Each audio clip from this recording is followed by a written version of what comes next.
All right, what's up, everybody? Welcome to another episode of the podcast. I got my guest here, Brooke Dawson. I met her in the container that we're in. I think we started on the same day, actually. So she's an identity and mindset coach. So I brought her on the podcast so you guys can get some valuable insights from her and just learn more about her. So how's it going, Brooke? Good, thanks. Thanks for having me. I'm excited to be here. Yeah, it was a little bit of a scheduling issue since you're in Australia and I'm in America, but we made it work. Yes, it doesn't sound like I'm Australian, but yes, I have been living here for 10 years, and it does make Okay. things a little bit tricky with scheduling, but we make it work. Yeah, of course. So actually, that was going to be one of my first questions is because, yeah, you don't sound Australian. So I was wondering when you moved over there. Yeah, so I'm Canadian, and I moved over here in 2017, so almost 10 years ago. I had just finished my undergrad in psychology, and Okay. I had done that in my hometown. So I had was still living in my parents' house at that point, and I just decided, you know what, I need something different. I want to go somewhere different. I originally was going to go to Ireland, but the time that I was leaving was right after Christmas, so I had no interest in leaving the cold Alberta winter and going to Ireland where it is also cold and not necessarily as cold, but I just Yeah. wanted something different. So I thought, you know what? Screw this, I'm going to Australia. Yeah. Total opposite. Go in the middle of summer. Yeah, yeah. Okay. That was going to be my next question is what like part of Canada are you from? So, okay. I'm from Alberta, yeah. So just north of Calgary, or like right in between Calgary and Edmonton, which are the two main Yeah. cities in Alberta. Kind of close to Banff, which is cool. But yeah, born and raised there. And then I've been here ever since. Nice. Nice. Yeah. Me and my wife still want to go to Banff. It's so good. It's Yeah. good in the winter. Eventually. It's good in the summer. Like any time that you go, it's unreal. Yeah. We actually had a trip planned in 2020 and then had to cancel it because of COVID, which was unfortunate. Mm, yeah, COVID Yeah. tends to do that shit, unfortunately. Yeah. It sucked. So, so what, so those were your two choices is either Ireland or Australia, or was that just kind of a spur of the moment thing that you chose Australia? Well, I was thinking so originally I was thinking France because I was going to be an au pair, and if any of the listeners don't know what an au pair is, it's just when you go and live with a family and take care of their kids, and then you essentially get to live in their house for free. Sometimes they give you some pocket money or whatever. My mom was an au pair in Paris when she was about 18 or 19, so she wanted me to do the same thing. I speak French, but she wanted me to be fully immersed in the culture, but I just wasn't interested in doing that. So I thought maybe Ireland because I love Ireland. I still haven't been there, but I just knew that I didn't want to be somewhere cold. I did have somewhat of a partner like on and off that lived in Australia that was like, "Oh yeah, I guess he'll be there." But the main reason was that I wanted somewhere warm. I wanted somewhere close to the beach. I'd always wanted to live close to the beach. And then I found this Okay. incredible family that had three girls. They were all really into music. I'm really into music. They had like a piano and a guitar, which I just thought would be really cool. They lived right on the beach. Like my Nice. room, I could pull back. I had my own balcony. I could pull back the curtain and it was the water in front. They were very wealthy people.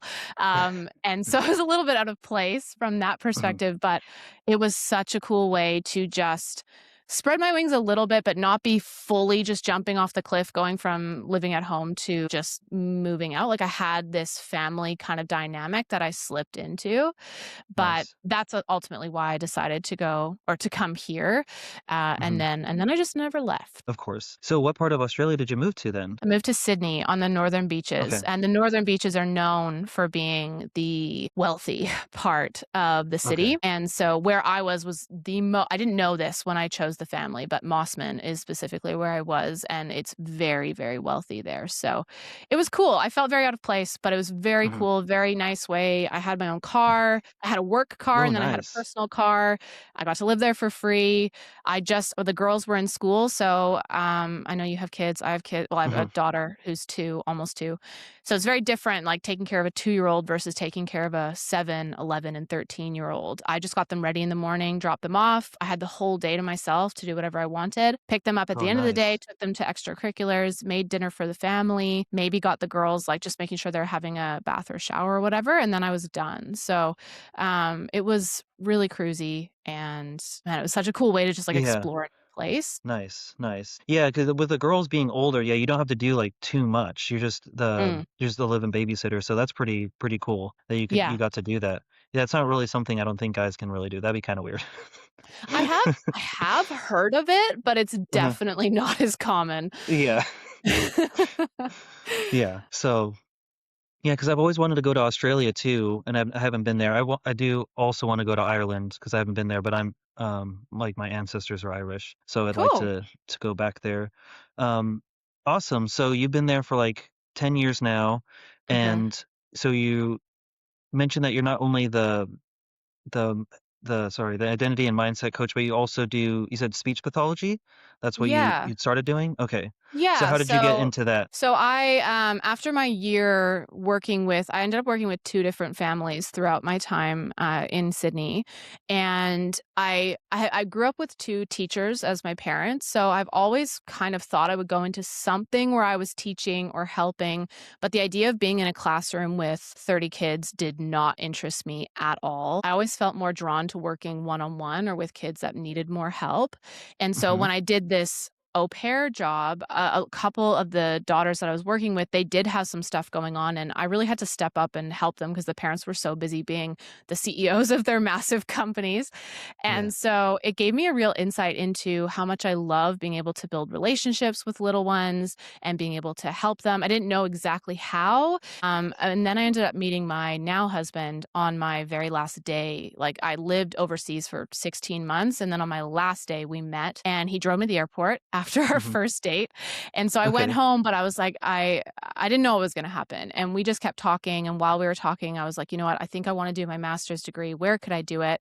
And then I ended up applying to do speech pathology in Sydney so that Oh, I could okay. move back over here Okay. and be with him, but also, do my degree. And that then kind of all just came to a head when I moved back and dove into this career or into the degree first. But it was just a really cool way to kind of take the different things that I was passionate about. I've always really been passionate about communication, speaking, language, and then helping people. So it seemed like a Yeah. nice way to put that together. And then I graduated during COVID, which was fun times. And then I worked in just as an employee for the last four. I worked for 4 years. Then I had a baby, and then I started my own practice after that because I realized I Okay. was not going back to being an employee. Yeah. And then you decided to start your own business as a speech pathologist. Yes, yes, I Okay, wanted nice. to I had done a lot of work on, like, a lot of inner work, I had done a lot of learning about myself, I had invested in a few different courses, and I knew that I Okay. wanted to be a business owner or an entrepreneur. I didn't know exactly what it would look like, but after having my daughter, I realized, well, I have this skill set, I have the credentials, I have everything that I need, so why not allow myself to build the skills of being a business owner in a Yeah. industry that I am very familiar with, and then see where that takes me. So that's kinda how that came to be, and then I just really kinda went from there, and I'm still doing it. I absolutely love it, and it's been nice because I get to choose who I work with, whereas before as an employee, you don't really get a lot of choice, obviously, so it's been really nice. Nice. That's awesome. Was it hard for you to get, clients at first building, the business on your own? Um, no. So that's one of the things with speech pathology, especially in Australia. The demand is so high, so high. Like Okay. people are on wait lists for up to 2 years sometimes, which is crazy. And you can't even really get anyone like public or private system. They have both here in Australia. You can't get anyone. It's really tricky. So when I announced that I was practicing, I filled up my caseload really fast. I have a wait list. Oh, I nice. I already have like a lot of clients that I'm not able to see. Luckily, I have a couple of other speech pathologists in the area that I know, and I've just been referring on to them. But it's an industry where the demand is not the problem, the supply is the problem. So it worked well for me being able to kinda just jump in, and I almost felt Mhm. like I had to slow down when I had clients coming on because I was, just coming back into the workforce after being on maternity leave for a year. And so, yeah, it worked really well. It was a beautiful, nice way to start a business where I didn't have to Yeah. worry too much about client acquisition because people were out there looking for speech therapy. Yeah, yeah. Oh, that's great you were able to take a whole year off for with the maternity leave. Was that with your I'm not sure, is that with your company, or is that something that, like, Australia does for you guys? No, Australia definitely doesn't do it for us. They Okay. do have certain things within Medicare where you can get, I think it's 18 or 22 weeks, of not full pay, but closer to minimum wage, but I didn't qualify for that because I was not a permanent resident yet Mm, when I okay. had my daughter. So we went into the pregnancy knowing that, and so we saved up for a long time before knowing that, like, it was gonna happen, and then we just kind of made it work, so that I Uh-huh. could take the full year, which, yeah, such a blessing. I know that that's not Yeah, for something that sure. a lot of people get, so I feel very grateful to have had that and then be able to kind of step into the business on my own terms and build that up has been, yeah, hugely. I'm very grateful for it. Nice, nice. Yeah, that's what we one thing we didn't know after we moved to Texas, because me and my wife are from California. Oh So in yeah. California, like the state gives you like maternity leave. And so we didn't know that Texas like doesn't. You have to get like short-term disability through your employer. And so Oh. my wife didn't realize that. So she didn't when she got pregnant, she didn't qualify because she hadn't been at her new job like long enough. So yeah, so that No. kind of sucked. So we just tried to save up as much as we could before our son was born. But then our son was a couple months early. So that also didn't work out. Classic. Yeah. Was that your So second or your no, that was first? our first. Our Actually, well, first, okay. both of our kids were early, but the Yeah, second one we knew already, so she could do the leave like as soon as she like yeah, got she started with another job and like right away signed up for that so she could get it this next time. that's So good. yeah. Yeah, because like we didn't know that since like I said we're from another state, and then even it seems like people even in Texas don't even realize you need to do that, so they're not getting people well informed here. So Wow, that's crazy. I mean, especially when it's such a important time of, you know, motherhood, but also for the baby and how yeah, stressful that would have been for you guys being like, "Okay, we're gonna be good to go because this is how it is in California," and not realizing when you came across that it was totally different. yeah. That would have been very stressful. Just a little bit. And then, Yeah.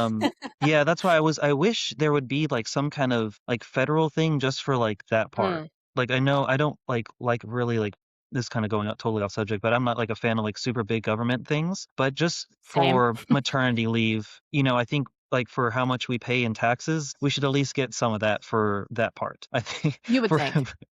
we You we would pay think. so much, but it's like can we get a little bit of something, please? Yeah.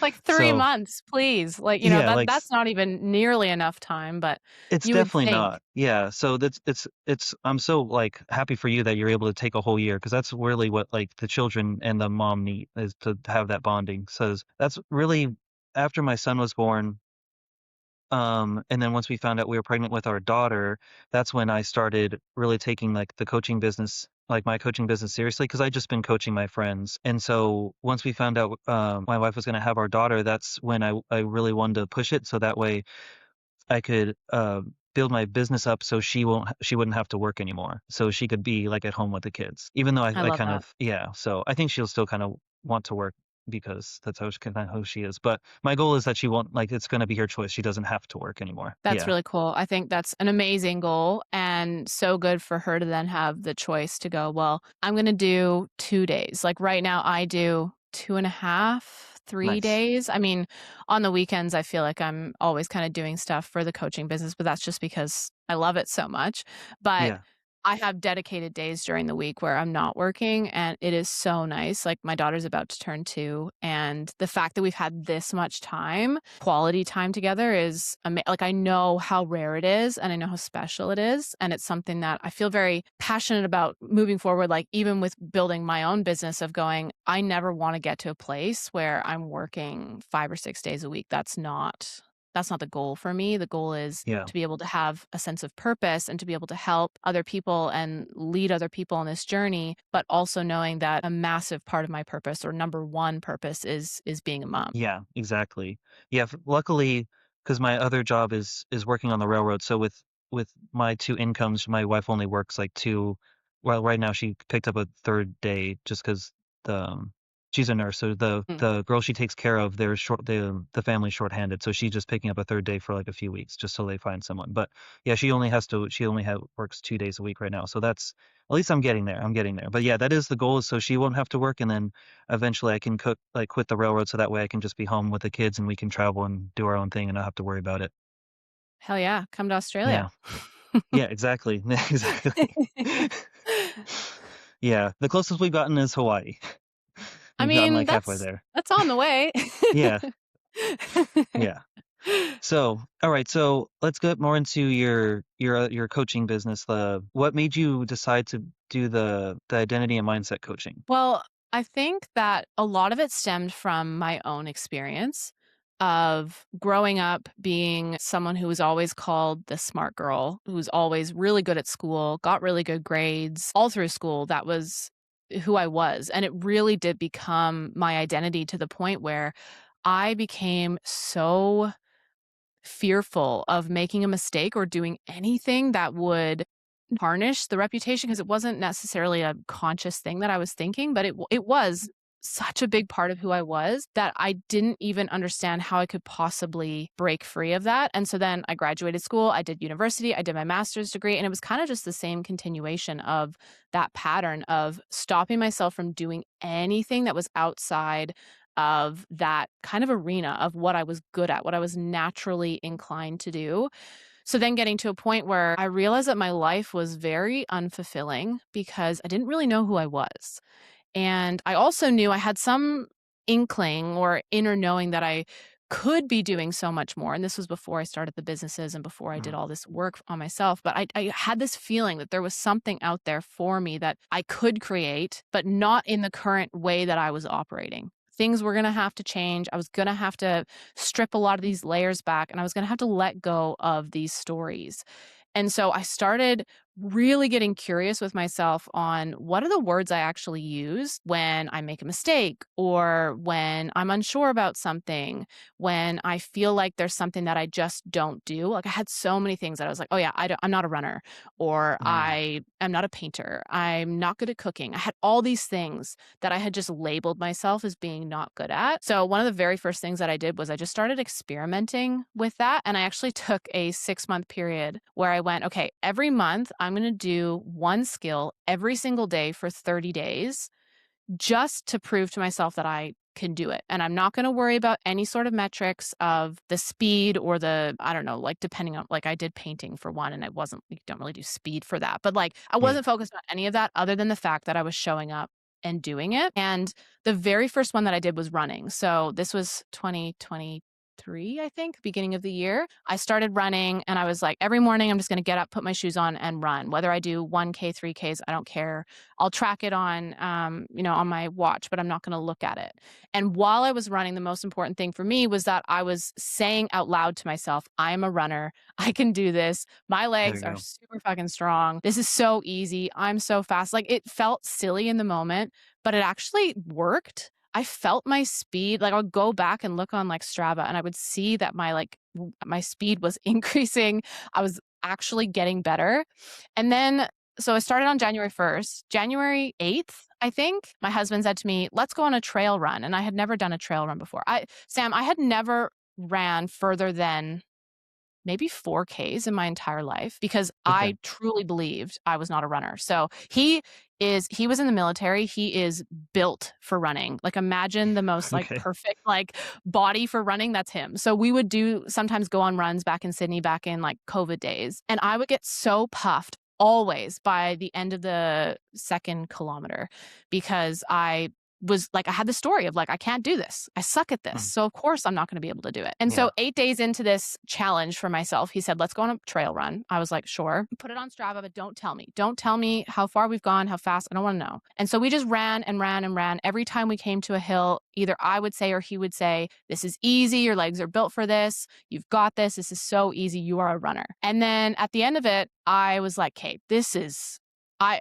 longer than 3 kilometers for sure. I don't know how long it yeah, is, but it's got to be longer than 3 kilometers. And it turns out I ran for 8.5 kilometers straight. And that was nice. like with not much training. I wasn't in great shape at that point. But that moment totally solidified for me that any story that I have about myself is not actually fact and I can Yeah, change it. I can nice. very easily, like in 8 days, I Mhm, completely changed that. And I remember having this moment of going, holy shit, if I can do that, what else can I do? And then from there, I just went wild on like, what kind of stories can I pull up for myself? How can I really challenge it? How can I just go fully against it? And now I'm at a point where I really do look for those parts of myself, and I've gotten to know myself so much better, and I've just created this life that I'm just so proud of, and I'm doing all these different things. I'm trying all these different things and just jumping into stuff before I feel ready, and have really let go of that old kind of perfectionist identity that I had. And so now I can see all these women in my life, like almost all of my friends, not exactly the same story, but very similar, where they're stuck in this constant procrastination. They've got so much regret about the stuff that they didn't do, especially women who are either about to have kids, like, in the next couple of years, that are maybe, like, 26 to 32 maybe, and they wanna have a family, but they haven't yet. And then also people that have just had kids who are feeling potentially a little bit lost on who they are. That's really kind of my main avatar, I guess you could say, Okay. because I see so many women that are like, "I wanna do this, I wanna do this, I wanna do this," and then they never do, and they don't realize that when they have kids, yes, you can still do stuff. I mean, obviously, look at us, we're doing it. Yeah. But can you imagine if we had started before we had babies? Yeah. How much more Yeah. time we would have Yes. had? Like, remember how busy we used to say we were before we had kids? Yeah, I know, me and my so wife that's always joke about really that.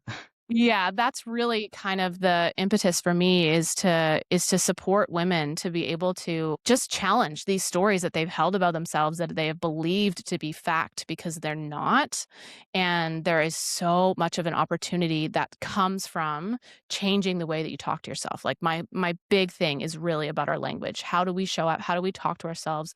What are the Yes. actual words that we're using? Getting super clear on that, and then creating new evidence and changing that, because that will change your entire life. For sure. That's something that I learned is the self-talk is so important. And Mm, and just overcoming those stories you've been telling yourself your whole life and then realizing, like you said, like things can change in like a week just by yeah. even like the way you talk to yourself. Um, there was I went to that live event in Austin, and then there was a speaker, and now I can't remember the exact numbers, but he said, like, we say we have, like, so many thoughts every day, but, like, it was, like, 85 or 90% of them were, like, negative things we say to ourselves. Mm. I need to find that exact quote, but he said it was and, like, blew my mind, and I was like, "Yeah, that's probably right. I should probably fix that." Isn't that insane? Yeah.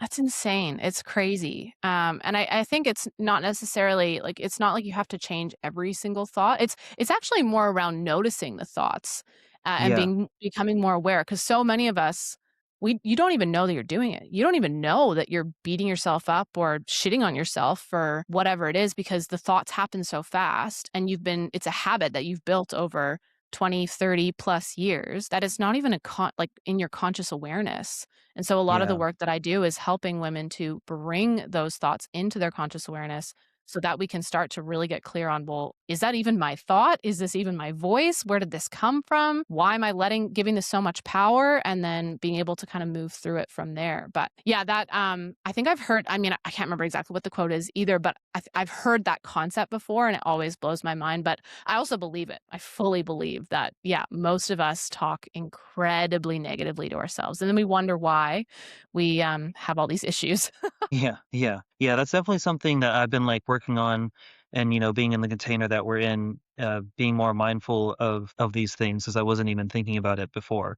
Like, Mm, wondering why my business wasn't doing as well, and then just implementing the things that I've learned these last few months has definitely been helping. yeah, that's Yeah. awesome. Yeah, it really does make such a big difference. Do you have a podcast also? I do.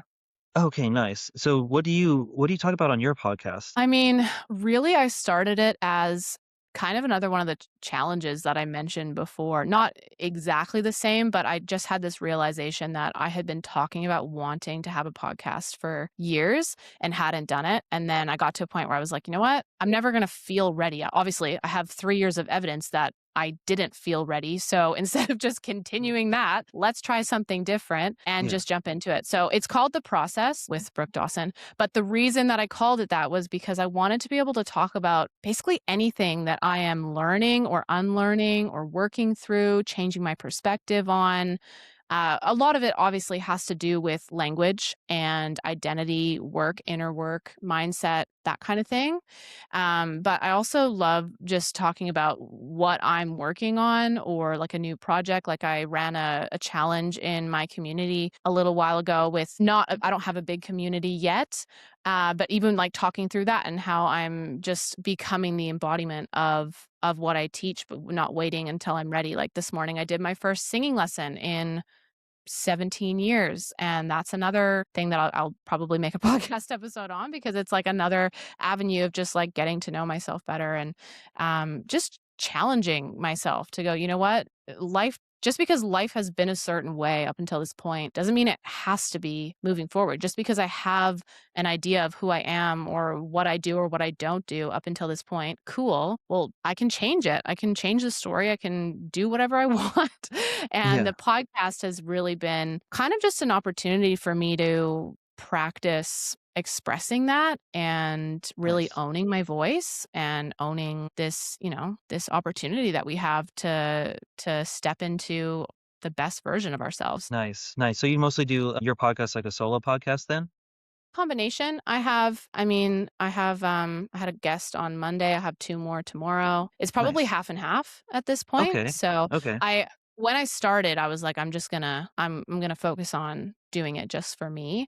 But I set on my goal for 2026, I had said I wanted at least 12 guests, and I think I'm already close to that now. So, Oh, yeah, nice. it's super Nice. fun. I love it. It's such a nice way to just talk and and process your ideas and Yeah. have an outlet for anything and everything. Nice, nice. Yeah, I hadn't really thought about starting a podcast for too long, and then once I wanted to, then me and my wife converted this like guest bedroom into my office, so then I could do it. And then so I've been doing it just for the last like few months. I had started it and got a few guests, and then kind of got busy doing other things, and then decided I need to get back to it. So then that's when I reached out to some of you guys, and so then it was just a matter of scheduling it, really.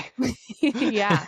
Well, looks like you got lots of interest from that, which is awesome. But it's so cool to just like I think there's a lot of people in the container that either have a podcast Mhm. or want to have a podcast. And so when Yeah. someone puts that out there, people are like, "Hell yeah, I wanna try that out," or "I don't know if I could do that for myself yet, but I can jump on someone else's podcast and have a conversation." So, it's great. And I mean, the color of your room is so good. I love it Oh, so thanks. much. It's Oh, thank awesome. you. Yeah. What's crazy is, like, cause I was first on a podcast last May, Mhm. when I was in a different container. He asked if 3 people could come down to Austin and be on his podcast, and I live in Dallas, so that's just a few hours away from me. I could just drive down there, so luckily I was one of the 3 people to reply quick enough and get was able to be on his podcast. So that was the first time, and at that time, I'd really just started my business and was only posting like a few times a week, and I was still pretty, shy and in my head a lot about speaking on camera and stuff. So that was one thing I really pushed myself. So I'm like, okay, if I'm gonna be on like an hour-long podcast, then making like a 1-minute reel shouldn't be too hard anymore, right? So so I did his, and then had been on a few other people's podcasts, and then so that helped me start mine because um yeah, so then, yeah, kinda gave me an idea of what to do, even though I'm still learning, I'm still new at this, I've only been doing it a few months, so each episode, I'm just trying to be a little bit better than the last one. Hell yeah, that's all you can Yeah, do, and what a cool opportunity for you to just dive in and be like, "This doesn't need to be at its peak level, I couldn't expect it to be, but by yeah. doing it and showing up, it's gonna get better and you'll find the style that works for you." I was on a podcast my first exposure to a podcast was maybe 4 years ago, and the guy that I did it with, he was a pretty big mentor of mine, and he planned his podcasts so diligently. He would have like, what's the intention? What's the purpose? What is the takeaway? And he would put Mm, out every single analogy, every story he was going to tell, all the examples, everything was written out. And then even sometimes when I did an episode with him, we would re-record it because he was like, no, no, no, it didn't quite land exactly as I wanted it to. And so that was my first experience being on the back end of a mm, podcast. So I was like, shit, like I'm not going to be able to start this until like my own until I figure out how to have this level of planning. yeah, And then that just put me off for so long because I felt like I didn't have time for that. And then also I realize now that wasn't really my way. That didn't really work Yeah. for me. And then once I realized that, then I just let it go and was like, you know what? I'm just gonna do the complete opposite. No There you planning. go. I'm just gonna sit down and hit record and just let my stream of consciousness lead the way and just let the Yeah. message be whatever it needs to be on the day. And that's worked out really well for me. But so interesting how you just kind of have to find your style and everyone does things differently. And that's kind of the point, isn't it? Yeah, exactly. Yeah, I'm kind of more that vibe of just kinda having a conversation. Because really the 2 podcasts I listen to the most are the Joe Rogan and Sean Mm, Ryan, and they're just having, like, really long conversations, so that was kind of more what I was trying to get out of all of these. Because I've you had other fitness coaches on, I've had, like, an investment coach, you're, like, a mindset coach. I'm not trying to only talk to fitness people, like I said, I watch, like, the Joe Rogan podcast, and he just has people on that he wants to talk to, so that's mm. kinda what I was thinking is I'll just have a bunch of cool conversations and try to learn some stuff. Yeah, that's great. That's such a good way to go about it. And I mean, Joe Rogan is the epitome of podcasting, right? Yeah, Like he has really mastered this skill and he just hits record and just has a conversation and they just do random stuff throughout the, 2 or 3 hours that they're talking. And that was really helpful for me too to see his podcast and then even to see like Alex and Layla Hormozy. Like Layla Hormozy, I used to listen to her podcast quite a bit and she posted an episode mhm, where she was on her treadmill and, she was like, "Oh, I just had this thought and I just needed to share it."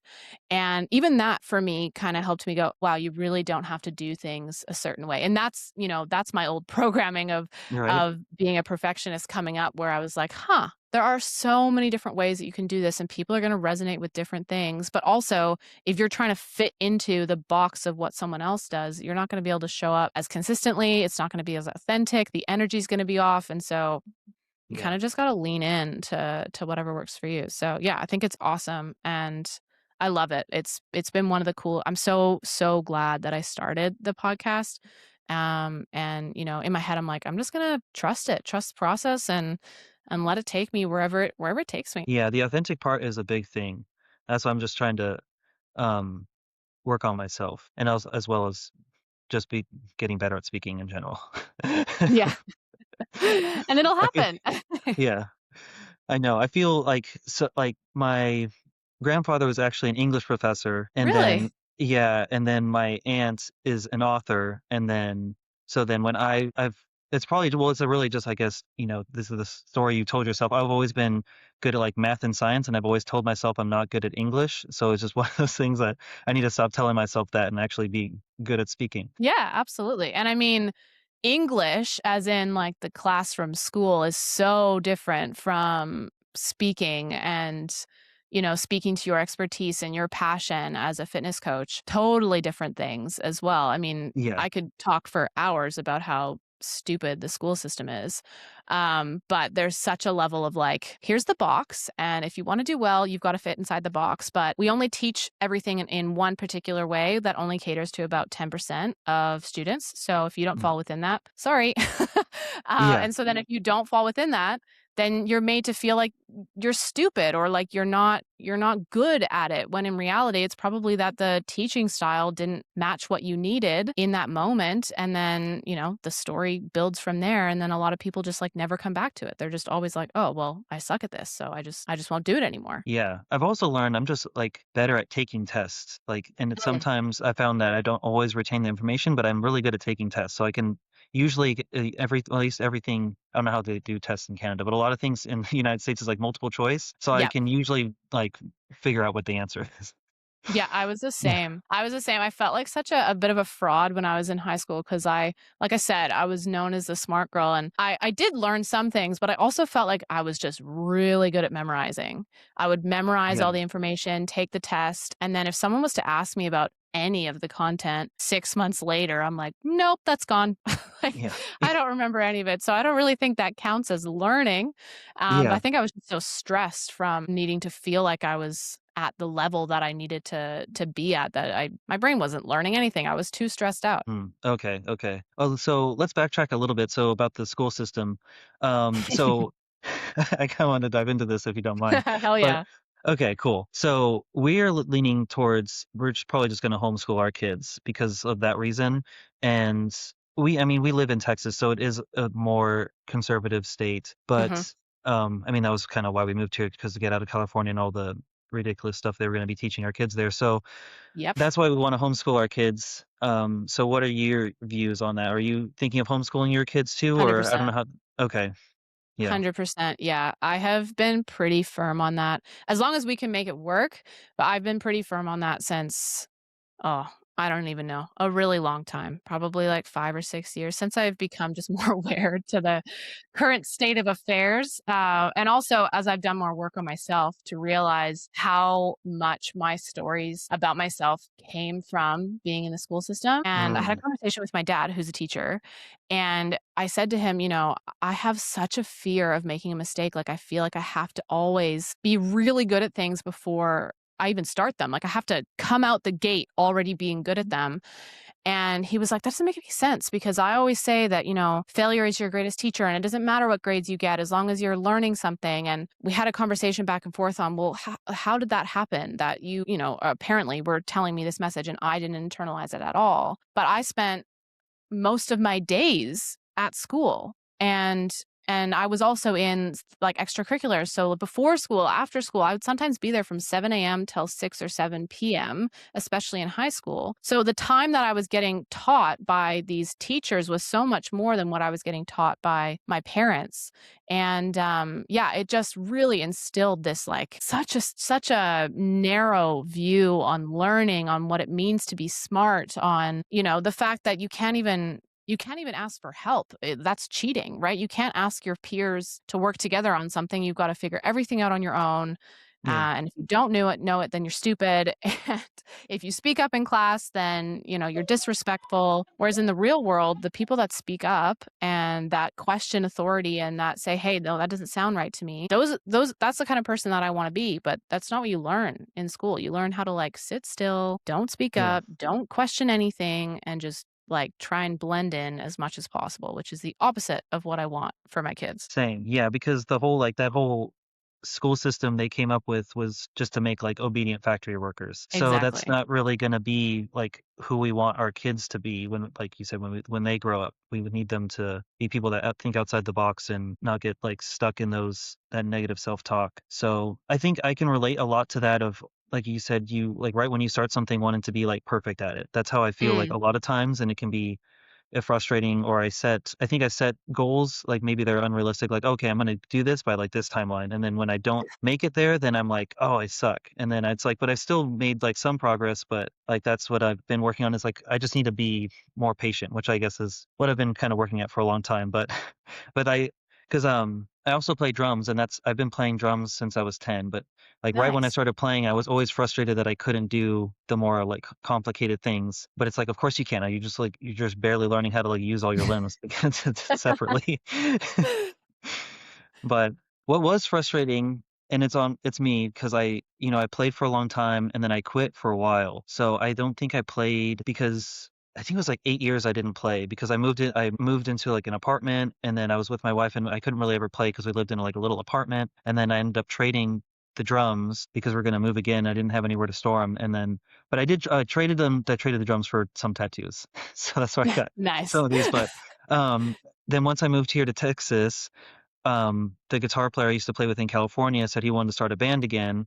So I got an electronic drum set, and I was like, okay, let me.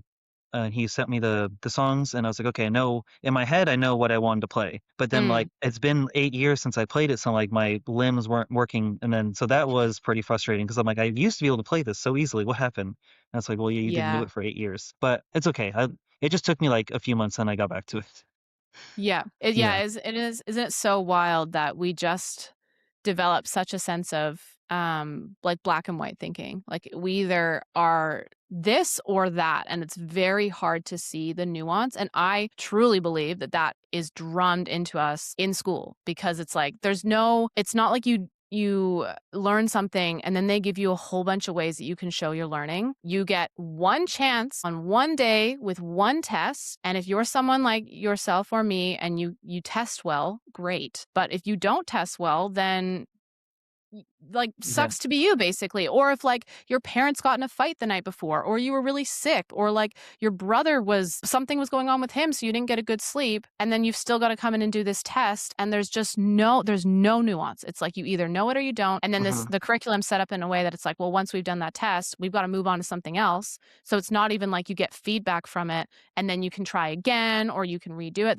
That doesn't happen. Like that's yeah, something that my dad as a teacher always used to say was, if you are giving a child some sort of assessment and you don't grade that assessment and give it back to them on that exact same day, it is a complete waste of time because they're already moving mhm, on to something else. And by the time yeah, they get that feedback, they're already doing something else. Like imagine if yeah. you're like in the gym lifting weights and you can't get any feedback on like how you're doing with the certain weight that you're trying to lift or the amount of reps you're trying to do until like a week later. Oh, That wouldn't make yeah. any sense, right? Like, it No. would literally wouldn't make any sense. You need the feedback to go, "Oh, okay, my form's not quite right," or, like, "Maybe I need to drop the weight so I can, like, lean into this movement," whatever. I'm not a fitness coach, but yeah, it's like this it makes no sense, but it's the whole foundation of school, and then people get so stressed about it because 'cause they're like, "I've only got this one opportunity," when in the real world, that's just not how it works. You try something, it doesn't work out, and then you're like, okay, what feedback can I gain from this? And then I'm going to go back in, I'm going to try it again. Like with the drums, you're like, okay, well, it's been 8 years, I don't remember how to move all four of my limbs separately. So like, okay, maybe I start with just my hands. Cool. Okay, I've did that. Now I'm going to add in one foot. I'm going to add in the symbol, whatever. And I think that it then becomes us having to unlearn after 12 plus years or even longer if you went to university of this stupid way of teaching that does not instill any sort of growth mindset or any sort of expansiveness on who we can be. It just becomes like, here's you are, here's the box, and here's the next 60 years of your life. Good luck. Yeah, yeah.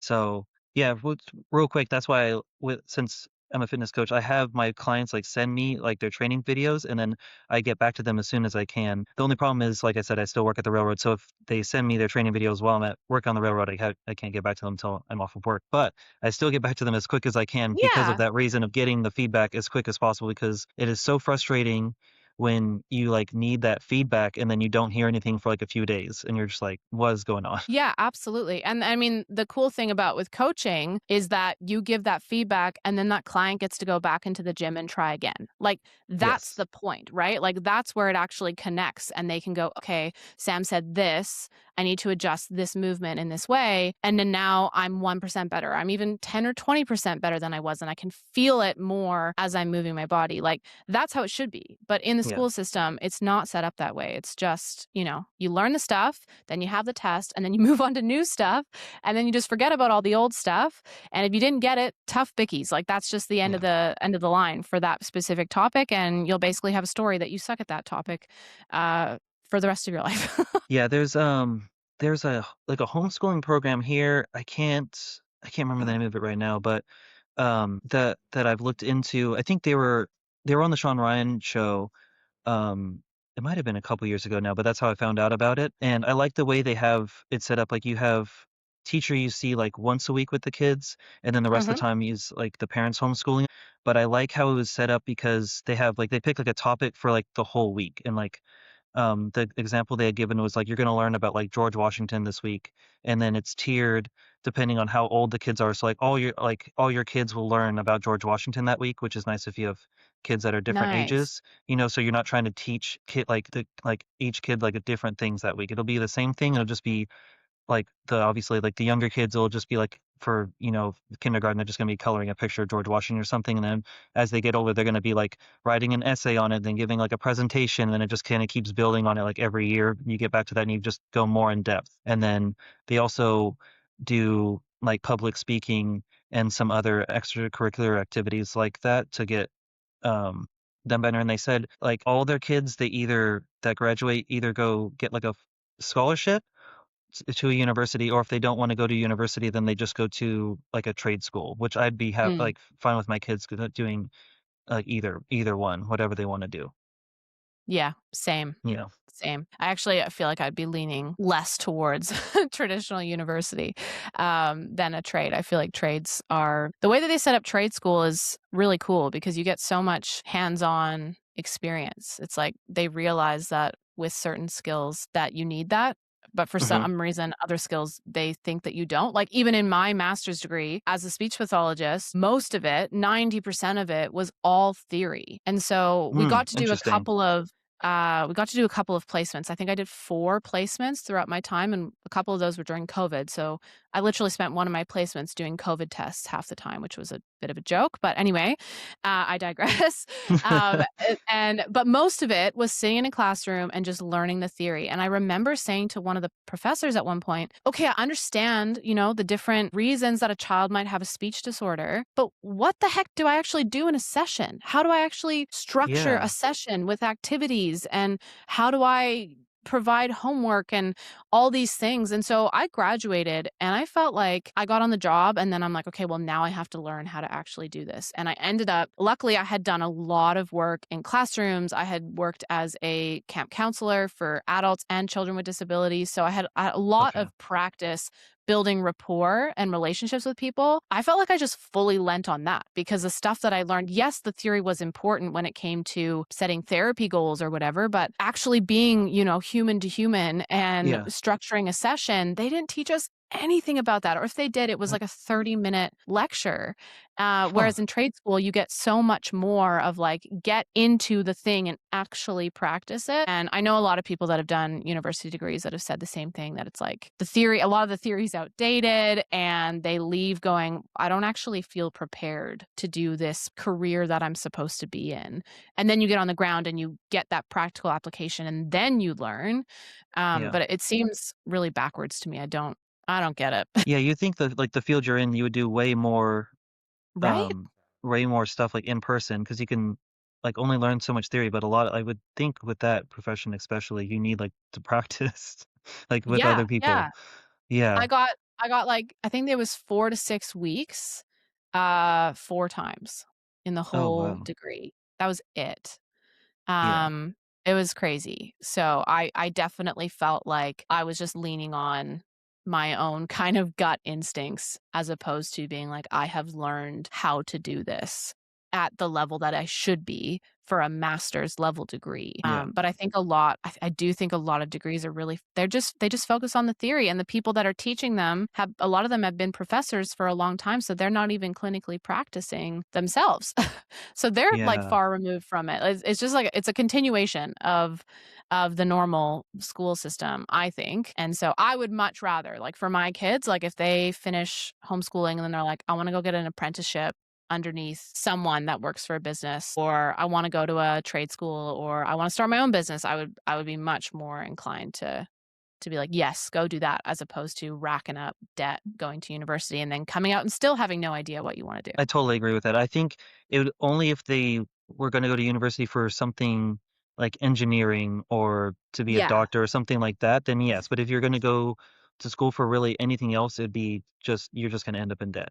But yeah, I not like I would push them, but maybe encourage them to do like a trade, like like an electrician or something like that that pays so well. But I mean, even if they did their own business, like that's a good way to go because like I work on the railroad and I work what's called like a short line. So I'm home every day. Like I just have like a small route I do. Well, now I work for a little passenger line. So I don't travel, but the trade-off is since I'm not traveling, I don't get paid as much as like some of the big railroads here in America. So like with those bigger railroads, you can get paid almost like twice as much money, but the trade-off is you're gone half of the time because usually Mm, you get on a train and then you take it like several hours away, then you stay the night in a hotel, and then you have to wait for another train to like come back, and then that's like 12 hours. Then you're home overnight, usually 10 or 12 hours, and they call you and you have to go right back to work and you just keep doing that. So right. I could make more money, but I'd never be home. And that's not the kind of life I want to live. So that's why I've Mm, always opted for the short line where I'm not going to make as much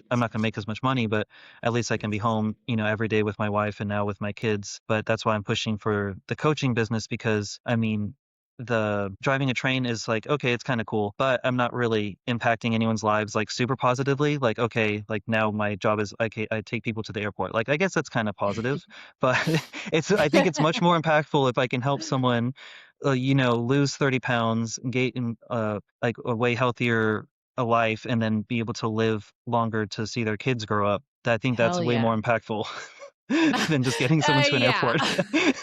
I would say there's a bit of a discrepancy there Yeah, on which one has more of an impact. I think that's such a good point though, because it is so easy to fall into the trap of, I'll just do it for a few years. I'll just do it so I can make more money. And we had the opportunity for like my husband and I, similar kind of situation where when he left the army, he was like, I could get a job in the mines, similar kind of thing where like you're away yeah, for 2 weeks, home for a week or 2 weeks. And we tossed it up. It would have been a lot more money.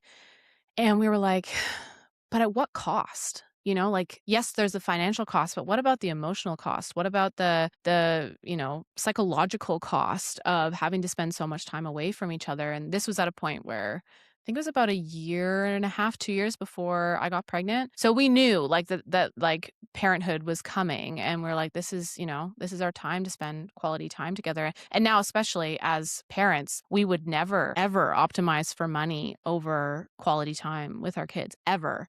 But yeah, it is so interesting how quickly that story can really kind of take hold and go, oh, you know what? Well, I'll just do it for a little bit because, the money's really good and then I'll be able to support my family better. And that is a really valid argument. Absolutely. But then there's also an equally valid argument of you only get this one life and this one opportunity, especially we both have little ones. This time yes, is so precious when they're so little.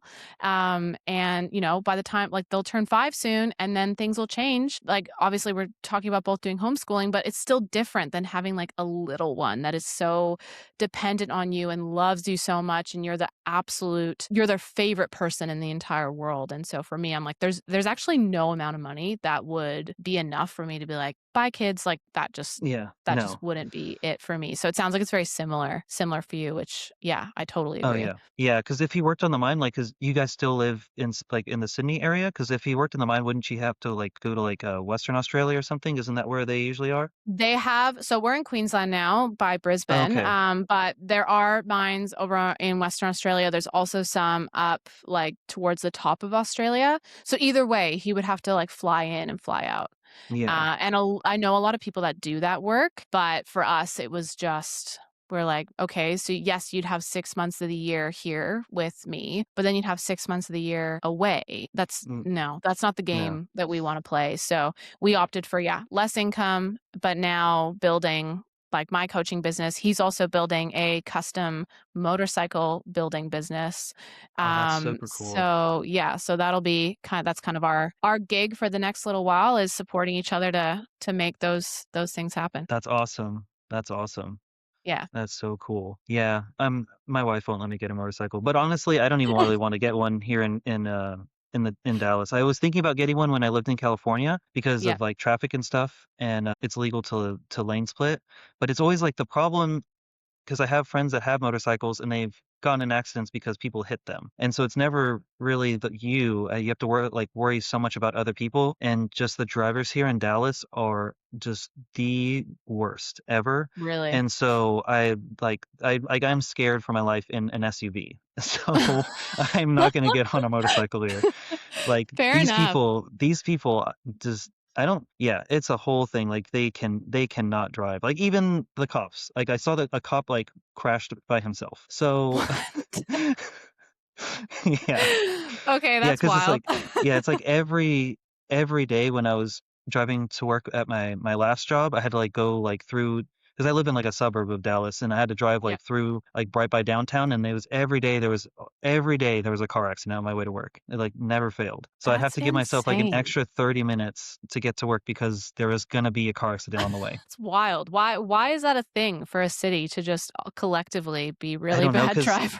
I saw it in, like, it was, like there was, like, the top 5 deadliest highways in Texas, and then 3 of them were here in Dallas, and, like, 2 of them were the ones I had to take to work. Oh my gosh.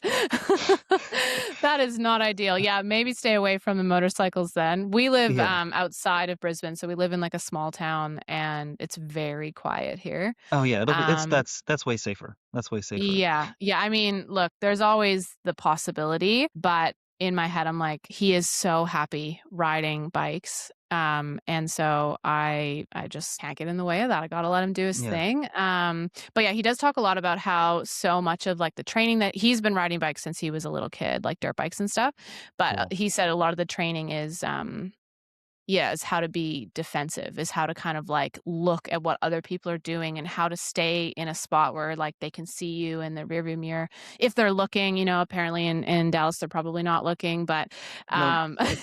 but yeah, it tends to be okay here. That obviously there's always a risk, but yeah, so that's what he's doing. But I think that we will continue, just coming back to what you were saying before, we will continue always to optimize for time with each Nice. other and with our kids. And we would love, like I would love to have this business get to a point, obviously being in Nick's coaching container, there's a level of wanting to create something really impactful. Yes. But I have also said, like, if it was to just kind of stay at like a decent level, I would be so happy. Like I already am so happy just getting to do it at all. And it sounds like for you with the fitness coaching, like it's super aligned, and the mission to be able to help. Do you work mostly with dads, or do you do men and women as well? Because it's like it's such an important message to be like to help people with their physical health. It's Yeah, so important. I help men and women. It's just like my ideal avatar is talking to like other blue collar dads because that's who I Yeah. can relate to the most, and that's like obviously what I'm embodying since I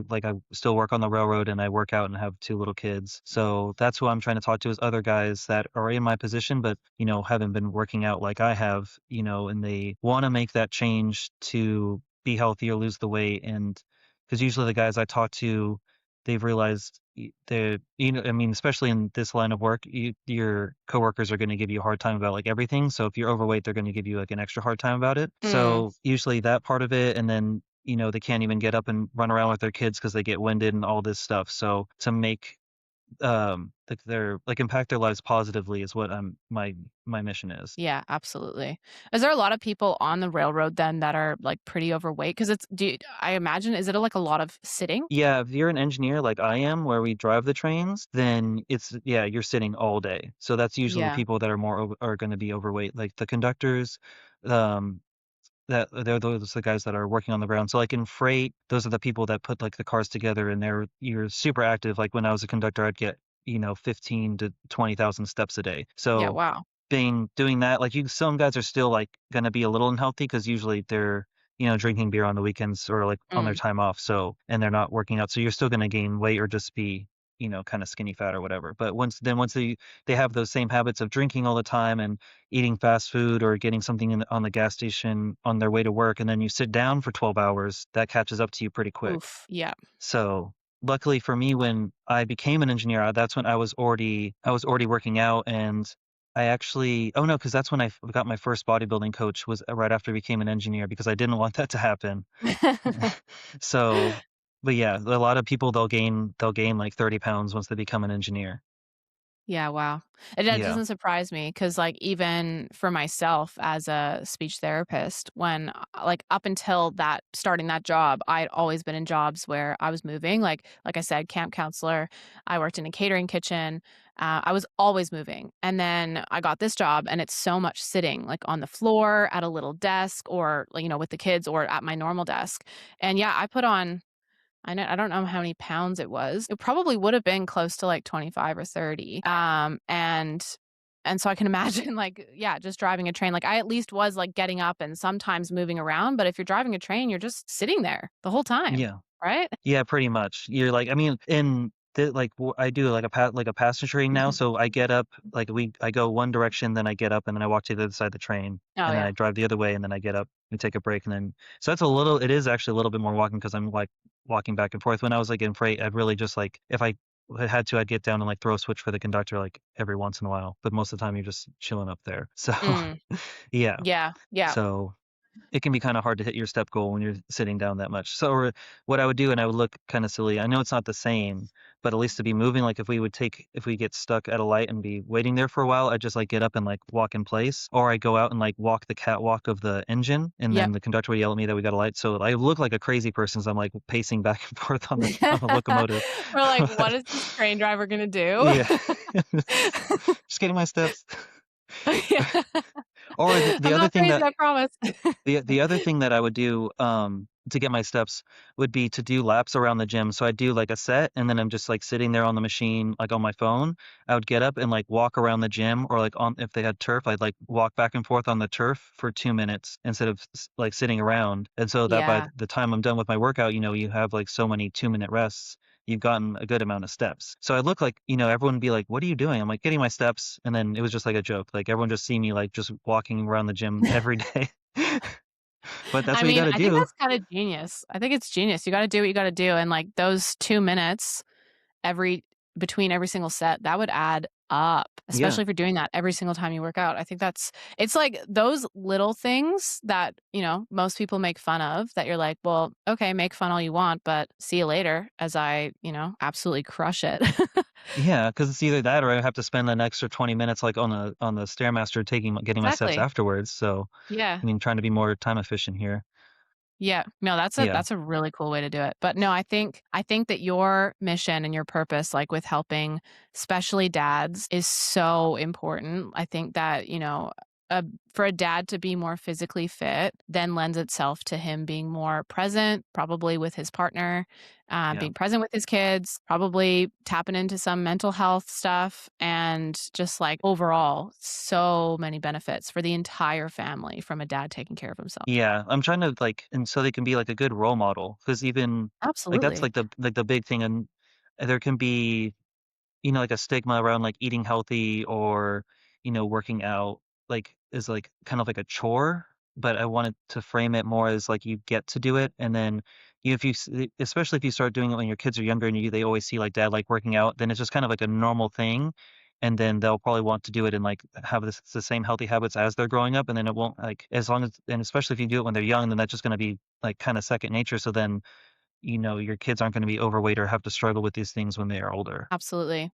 And you know what I really love what you said there is that little change in your language of going like, I have to eat healthy or whatever. I have to work out." It's like, "No, I get to. I get to take care of myself. I get to put myself first so that I can take care of my family too, and that they get to see this incredible role modeling that I'm doing, that by taking care of me, they're also gonna learn to take care of themselves too."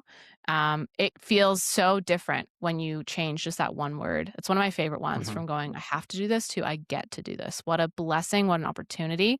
And then it creates, that sense of like gratitude, and also a little bit of like responsibility. Like I owe it. I owe it to myself. I owe it to my kids to Yes, to that. show up.